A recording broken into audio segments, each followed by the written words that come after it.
Who do you think actually broke Japan's military codes during World War II? If you said, American men, you're not alone. That's what the history books told us for 50 years. But here's the truth. While generals got medals and admirals got monuments, 11,000 women worked 16-hour shifts in windowless rooms, decoding the enemy's deepest secrets. Their names were erased, their photographs were burned, their contributions were classified for half a century. This is the story of Arlington Hall and Bletchley Park, where brilliant women cracked the unbreakable, won the unwinnable war, and then disappeared into silence. One name you should know, Genevieve Grotjan, the 28-year-old mathematician who shattered Japan's purple cipher in 1940. But you won't find her in a single victory photograph. December 7th, 1941. Pearl Harbor burns. America enters the war with a catastrophic disadvantage. Japan's military communications are completely invisible to us. Their diplomatic cipher, called Purple, uses a machine so complex it generates 20 quintillion possible combinations. That's a 20 with 18 zeros. Their naval code, JN-25, changes every single day. Without breaking these codes, every battle is a coin flip. Every invasion is a gamble with American lives. So, the U.S. Army converts a girls' school in Arlington, Virginia into a cryptanalysis factory. They recruit 11,000 women mathematicians, teachers, librarians, fresh college graduates who studied Latin and literature, not warfare. By 1943, women comprise 85% of Arlington Hall's workforce. 7,000 female cryptanalysts working in shifts around the clock, processing over 3,000 Japanese messages per day. These weren't typists. They were codebreakers. Genevieve Grotjan spent 593 days analyzing Purple before recognizing a 25-character pattern that unlocked the entire system 15 months before Pearl Harbor. Caracristi, a 21-year-old literature major, identified the movement patterns in JN-25 that led directly to America's victory at Midway in June 1942. 4 Japanese aircraft carriers sunk because a woman who'd never studied mathematics noticed something wrong in the frequency tables. But here's the betrayal.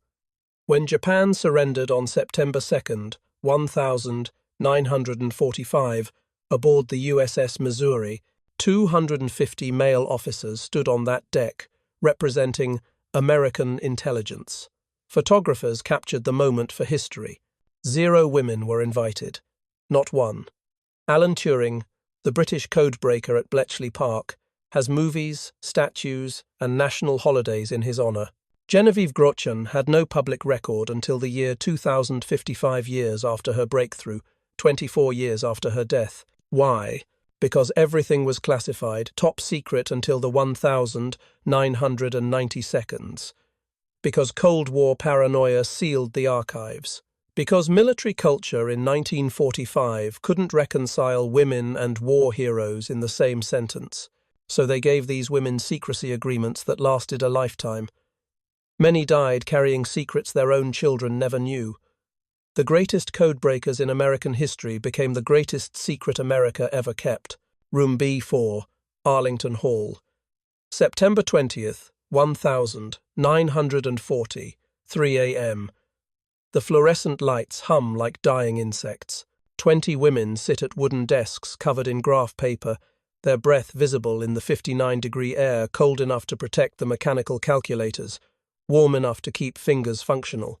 The room smells of damp paper, stale coffee, and ink from a dozen fountain pens scratching patterns that make no sense. Yet, Genevieve Grotjan has been staring at Japanese diplomatic intercepts for 593 days. She's 27 years old, holds a master's degree in mathematics from the University of Buffalo, and earns $2,000 a year less than a factory foreman. Her assignment is simple in theory, impossible in practice. Crack Purple, Japan's diplomatic cipher machine. No one has seen the actual device. They're working blind, trying to reverse engineer a machine they've never touched based purely on the electromagnetic ghosts it leaves in intercepted transmissions. The other women in the room don't know what she's doing. Security protocol forbids conversation. Each cryptanalyst receives one fragment of the puzzle. No one sees the whole picture. So they work in silence, 20 women, 20 separate wars against entropy and mathematics, connected only by the sound of pencils breaking and the occasional suppressed cough. Genevieve's eyes burn. She's analysed over 40,000 character groups, looking for the repetition that would indicate a cipher alphabet, cycling back to its starting position. Purple uses telephone stepping switches, she's guessed that much, creating polyalphabetic substitution so complex it seems random. Seems. But true randomness doesn't exist in human-made systems. There's always a pattern. Always. And then she sees it.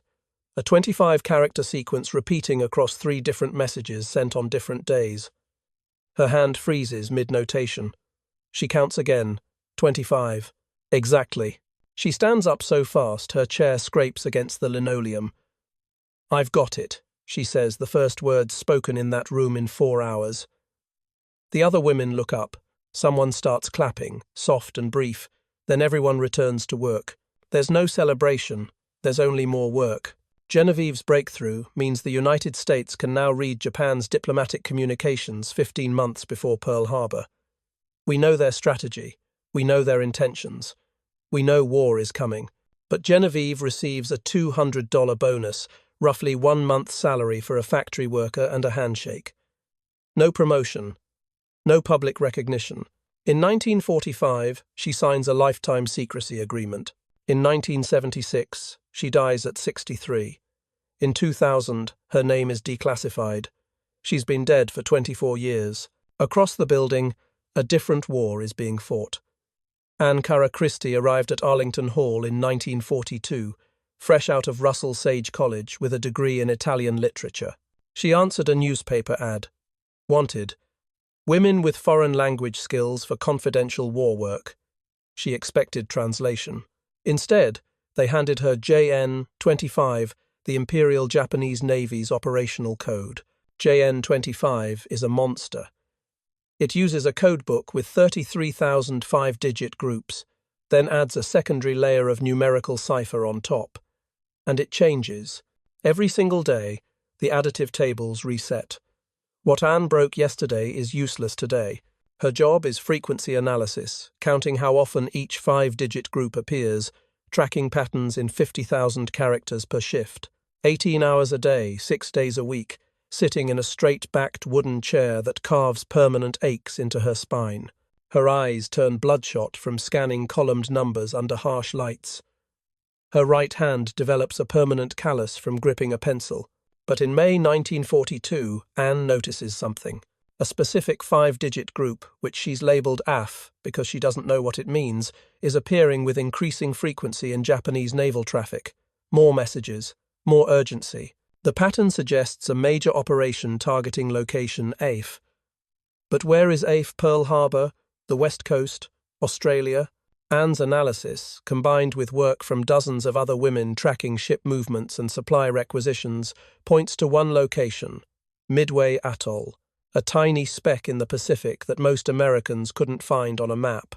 Admiral Nimitz trusts the intelligence. On June 4, 1942, American dive bombers catch 4 Japanese aircraft carriers with their decks full of armed and fueled planes. All 4 carriers sink. Japan loses its offensive capability in the Pacific. The war's trajectory changes because a 21-year-old literature major who'd never studied mathematics recognized a pattern in numbers. After the war, Anne is told to resign to make room for returning male veterans. She refuses. She stays at what becomes the National Security Agency, climbing slowly through bureaucracy that never quite believes a woman belongs in intelligence work. In 1980, she becomes the NSA's first female deputy director. But even then, her World War II contributions remain classified. In 2008, at 87 years old, she finally gives an interview. For 40 years, my husband didn't know what I did during the war. He thought I was a typing clerk. Even when I became deputy director of the NSA, I still couldn't tell him about Midway. You know what it feels like, carrying the greatest secret of your life, and never being able to share it with anyone. Then there were the others, the thousands with no names. In March 1943, 6 women were recruited together: 2 high school math teachers, a college dropout whose family needed money, a law firm secretary, and 2 fresh graduates, ages 19 to 24. We don't have their names. They weren't important enough to record. They worked under the silence protocol. No talking to the person next to you, no asking what anyone else is working on. Each woman received 500 sheets per day. Count character frequencies, mark patterns, send results upstairs, never learn the outcome, never know if your work mattered. The room was silent as a morgue. Just the scratch of pencils on paper. A sneeze was a disciplinary violation. Lunch was 15 minutes, eaten at your desk. You couldn't leave the room. Dorothy Barber, one of the 6, said in a declassified 2000 interview, "We didn't know what the woman next to us was doing. We didn't know what our own work meant. We only knew this.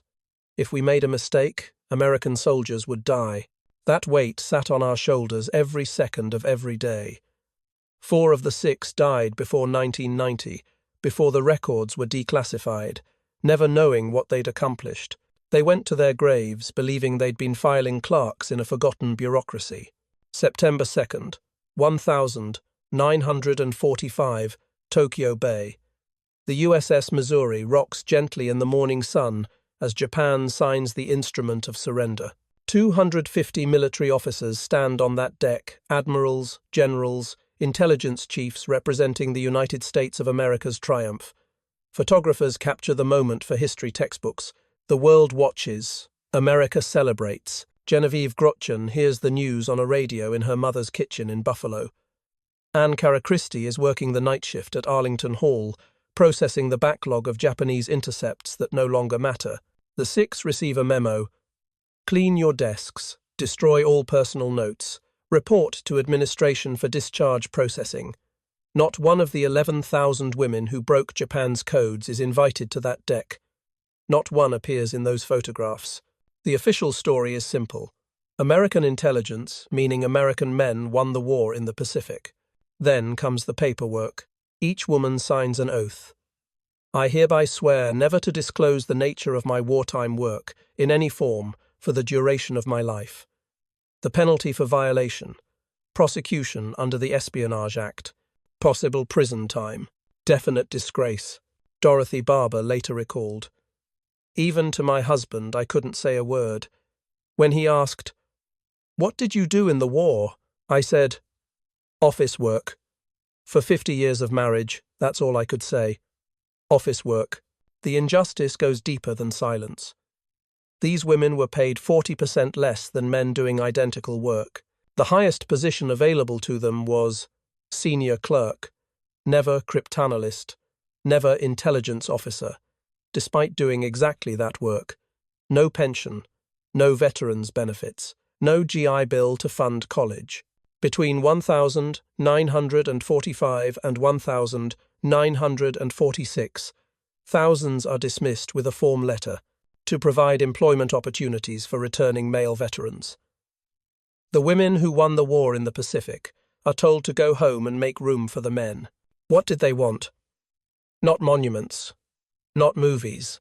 In interviews conducted between 2000 and 2008, after declassification, the survivors said the same thing.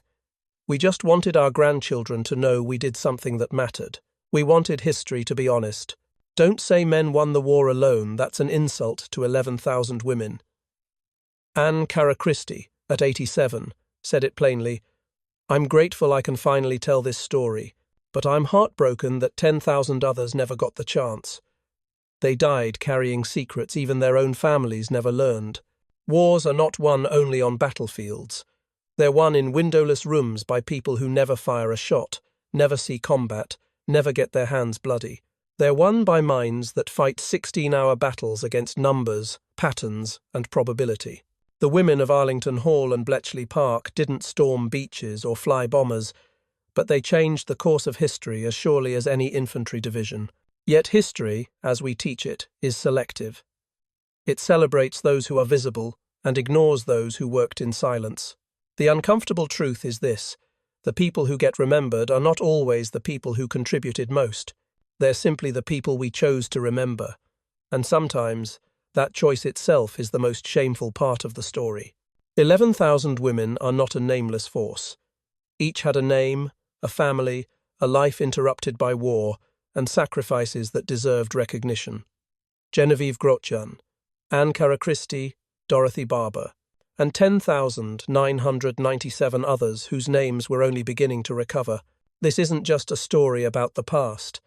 It's a mirror reflecting the world we live in now. How many contributions are still being hidden? How many people are working in silence, their value unrecognized? How many stories are we choosing to forget? History is not only what gets written down. History is also what we choose to remember or choose to erase. And sometimes, the choice to erase is the greatest injustice of all. Today, we remember their names,